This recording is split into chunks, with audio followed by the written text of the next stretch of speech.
घरी आए, मोरे रामा अवध घरी आए, मोरे रामा अवध घरी आए। अरे घर घर लोग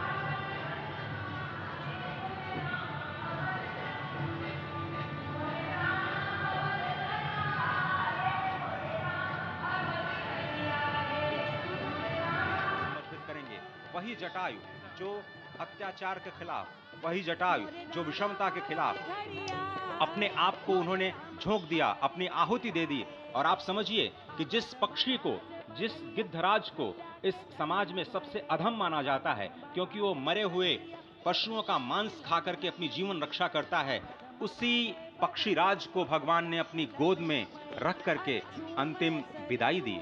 उन्हीं पक्षीराज को अपनी गोद में रख करके भगवान ने वो गति प्रदान की जो उन्होंने अपने पिता स्वयं श्री दशरथ जी को प्रदान नहीं की।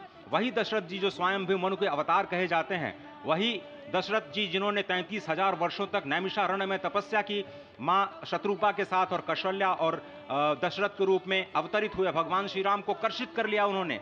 लेकिन भगवान श्री राम ने उन्हें वो गति प्रदान नहीं की, उन्हें वो गति प्रदान की जटायु को। उस जटायु को जो पक्षी होते हुए भी उस पक्षी की भी श्रेणी में सबसे निम्नतम श्रेणी में आता है, उसको भगवान श्री राम ने हरि का रूप प्रदान किया। और हरि का रूप जब प्रदान किया तो जटायु हरि रूप में होकर के भगवान श्री राम की स्तुति करते हैं। और संस्कृत में अध्यात्म रामायण में जो अद्भुत स्तुति जो जटायु जी ने की है उसका हम वर्णन करेंगे। लेकिन अभी आप जो तस्वीरें देख रहे हैं उसमें भगवान शिव का जलाभिषेक करते हुए, क्योंकि भगवान शिव माना जाता है कि नरेंद्र मोदी जी के इष्ट भी हैं और लगातार उनका जो लगाव है वो हमारे सामने आता रहा है। भगवान रामेश्वर की पूजा कर रहे हैं प्रधानमंत्री नरेंद्र मोदी, विश्वेश्वर की पूजा कर रहे हैं प्रधानमंत्री नरेंद्र मोदी। निश्चित तौर से लंका पर विजय प्राप्त करने के पहले जब भगवान श्री राम ने राम सेतु का निर्माण किया तो उस समय रामेश्वरम में भगवान विश्वेश्वर की, भगवान रामेश्वर की उन्होंने आराधना की। यह हमारी संस्कृति है जो किसी युद्ध के पहले सेतु बनाने का कार्य करती है। यह हमारी संस्कृति है जो युद्ध की जगह नीति पर अपना ध्यान देती है। यह हमारी संस्कृति है जो शाश्वत सनातन मूल्यों की स्थापना के लिए अपना दूत लंका में भेजती है।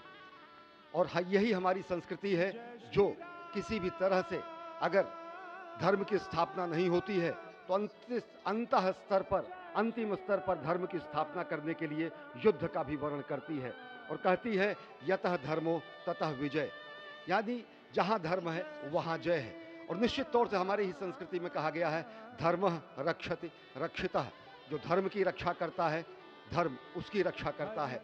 यही हमारी संस्कृति है जो पूरी दुनिया को चकित कर देती है। यही हमारी संस्कृति है जो पूरी दुनिया के सामने ऐसा रूप प्रस्तुत करती है जो सत्यम है, शिवम है, सुंदरम है। भगवान शिव के बारे में कहा गया है कि मैं आदि पुरुष निर्भयता का वरदान लिए आया भूपर, पै पीकर सब मरते आए, मैं अमर हुआ लो विष पीकर, अधरों की प्यास बुझाई है मैंने पीकर वह आग प्रखर, अधरों की प्यास बुझाई है मैंने पीकर वह आग प्रखर, हो जाती दुनिया भस्मसात जिसको पल भर में ही छूकर, भय से व्याकुल फिर दुनिया ने प्रारंभ किया मेरा पूजन, मैं नर नारायण नीलकंठ बन गया तो इसमें क्या संशय, हिंदू तन मन हिंदू जीवन हिंदू रग रग मेरा परिचय। विश्व के कल्याण के लिए हलाहल को पीना, विश्व के कल्याण के लिए विश्व का वमन करना हमारी ही संस्कृति में है। और ऐसे ही आराध्य देव महादेव की वंदना कर रहे हैं प्रधानमंत्री नरेंद्र मोदी। ओंकारं बिन्दुसंयुक्तं नित्यं ध्यायन्ति योगिनः कामदं मोक्षदं चैव ओंकाराय नमो नमः। नमन्ति ऋषयो देवा नमन्त्यप्सरसां गणाः नमन्ति देवेशं नकाराय नमो नमः। महादेवं महात्मानं महाध्यानपरायणं महापापहरं देवं मकाराय नमो नमः। शिवं शान्तं जगन्नाथं लोकानुग्रहकारकं शिवमेकपदं नित्यं शिकाराय नमो नमः। वाहनं वृषभो यस्य वासुकिः कण्ठभूषणं वामे शक्तिधरं देवं वकाराय नमो नमः। यत्र तत्र स्थितौ देवः सर्वव्यापी महेश्वरः यो गुरुः सर्वदेवानां यकार